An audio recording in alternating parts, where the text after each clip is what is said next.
Over the last few days, I ran into a pretty big stopping point in my personal project.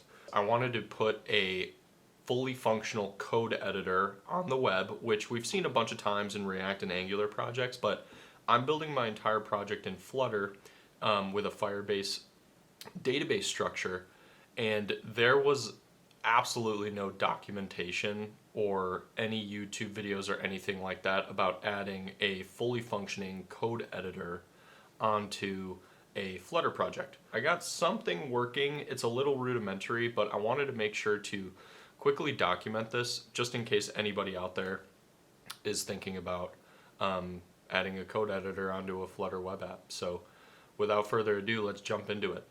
So let's go into we have a couple of things that we're going to need open. We can close welcome. We're going to need index.html. This is kind of the HTML page that Flutter builds the project on. And then we need to go into library, main, and then inside library, we'll create one more file. So let's do that now. We're going to create a new file, and let's call it Monaco editor widget, sure, .html. And you know what, just for the sake of transparency, in web, let's create a new file, and we're going to call it monaco_editor.html. So now we have our widget. This is going to be, that's funny, I made it HTML here, and I'm an idiot. It needs to be Dart, of course. So we have our Monaco editor widget Dart and our Monaco editor HTML. These are going to be the two files that talk to each other between JavaScript and Dart. So what I'm going to do is I'm going to quickly write all of this and kind of zoom through it, and then we'll explain what's happening after that. So stay tuned.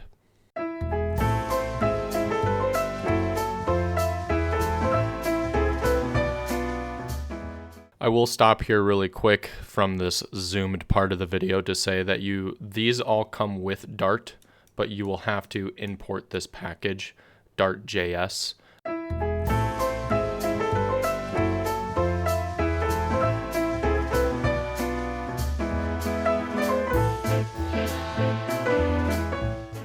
Okay, so we are back. So let's kind of explain what you just saw me rush through is we just built out a very basic Dart file for the Monaco editor that's going to be hosted like with the HTML. So basic class, extends basic state, all kind of very standard with Flutter, no big deal.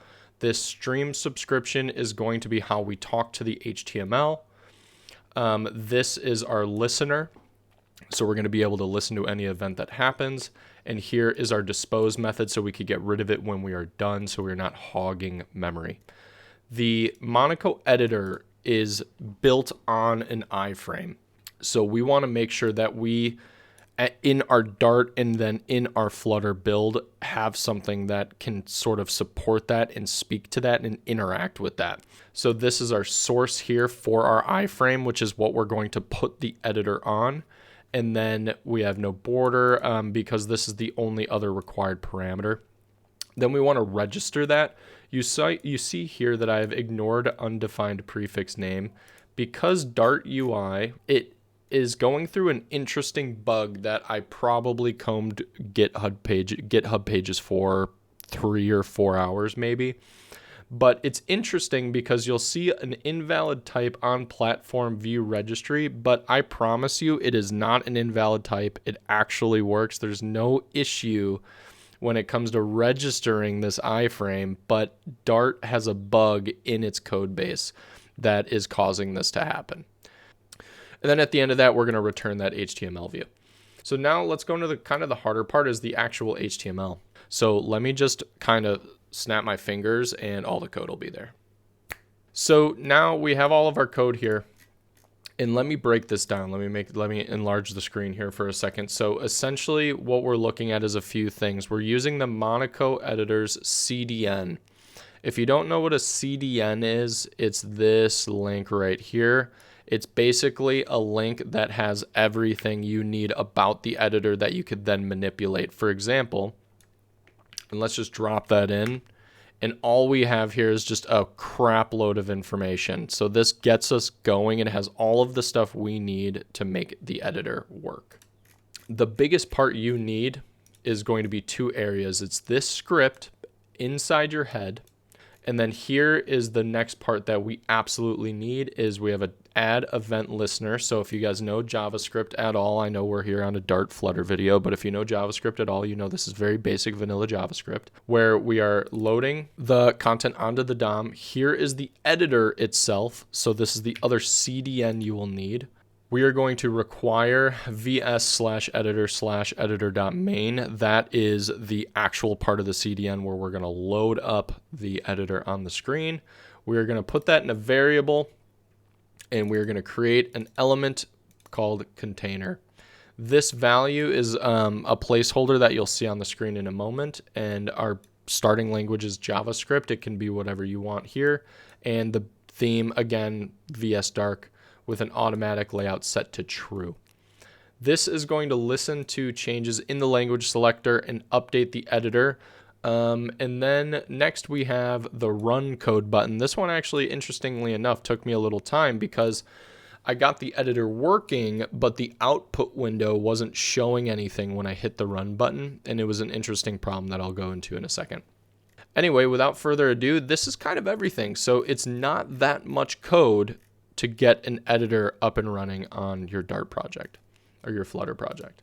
Okay, so let's recap. We got a basic main page. It's got a button. It's going to bring us to the Monaco editor widget in Dart. Dart is going to talk with our HTML page. Our HTML page actually holds the editor. Let's see if it actually works. Okay. So we got an editor. It doesn't look great, pretty ugly, but it's working, and this was all I wanted on the internet, and I was unable to find it. So we're in JavaScript on our dropdown, console.log, the tech talent blueprint, which is my brand, and let's click run the tech talent blueprint. We get a nice little output. When I was trying to test this originally, I would console log here and I would click run, and funny enough, it showed up in my output window down here.